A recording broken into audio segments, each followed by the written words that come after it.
November 11th, 1918, the guns fell silent across Europe. The Great War was over.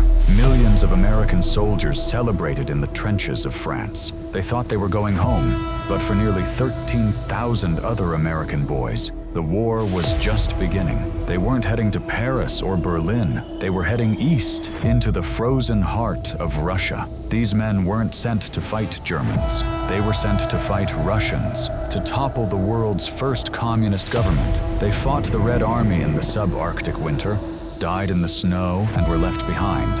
And today, almost nobody knows they were ever there. This is the story of the polar bears and the Wolfhounds, the forgotten soldiers of the American invasion of Russia, a secret war that changed history and then was erased from it.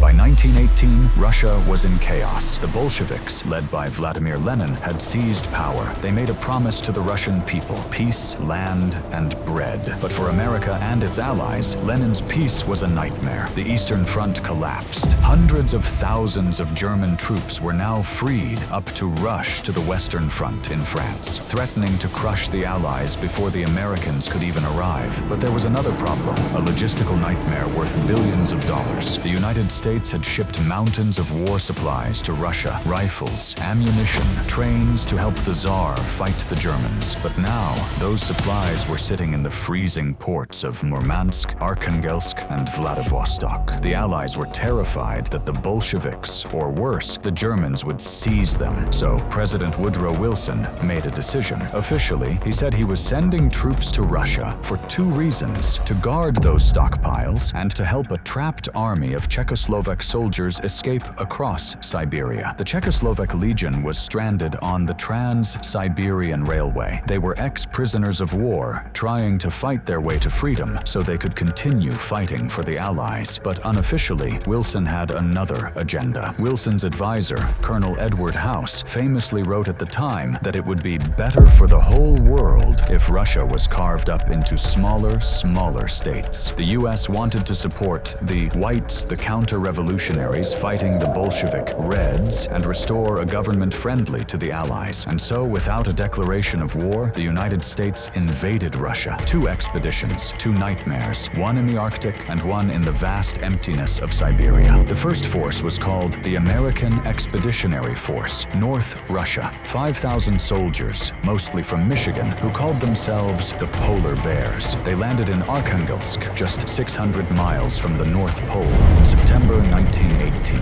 They were told they were coming to guard warehouses, but the warehouses were empty. The supplies had already been moved. So the British commanders, who led the operation, sent the Americans on the offensive. They were pushed into a 450-mile-long front, stretching along the Dvina River and the Vologda Railroad. They fought small battles, skirmishes in the swamps and forests. But winter was coming, and they weren't ready. Imagine this: you're a kid from Detroit, drafted to fight in France, and instead, you're handed a Russian rifle and told to advance into the snow. The temperature dropped to 40 below zero. Horses froze to death where they stood. Water-cooled machine guns became useless blocks of ice. By November 11th, the war in Europe was over. The Armistice was signed, but the Polar Bears were ordered to keep fighting. They were stranded in the Arctic, attacking Bolshevik positions, while the rest of the world celebrated peace. Morale collapsed. The men wrote letters home. "Why are we fighting the Bolsheviks? The war is over." Rumors of mutiny spread through the ranks. In Company 1, men actually refused orders. The Polar Bears were dying for a mission that no one in Washington could explain. When they finally pulled out in July 1919, over 200 polar bears were dead. Some were buried in the frozen ground, left behind in Russia. While the polar bears froze in the Arctic, another force of 8,000 American soldiers landed on the other side of the world, in Vladivostok. These men, the 27th and 31st Infantry Regiments, were known as the Wolfhounds. Their commander was Major General William S. Graves, and he had a problem. Wilson's orders to Graves were vague. He was told to steady the Russians and guard the railway. But when Graves arrived, he found the situation was a political powder keg. Our allies had their own plans. The Japanese had sent 70,000 troops, 10 times the American force, and they wanted to carve out a puppet state in Siberia. The British and French wanted Graves to help them and crush the Bolsheviks with force. But Graves refused. He read Wilson's orders literally. He told his men, "We are not here to fight. We are here to protect the railroad and get the Czechs out." He was one of the few Americans who realized that fighting the Red Army in the middle of Siberia was a trap. So while the Japanese fought the Bolsheviks, the Americans sat on the trains. They endured the same brutal conditions, the same freezing guns, the same supply shortages, the same homesickness, but for a different reason. They were neutral in a civil war. It made them hated by their allies, but respected by the Russians. General Graves even refused to let the White Russian forces use American supplies to launch attacks. He said he was there to help Russia, not conquer it. By April 1920, the last American troops finally sailed home from Vladivostok. They had lost another 189 men. They left behind a country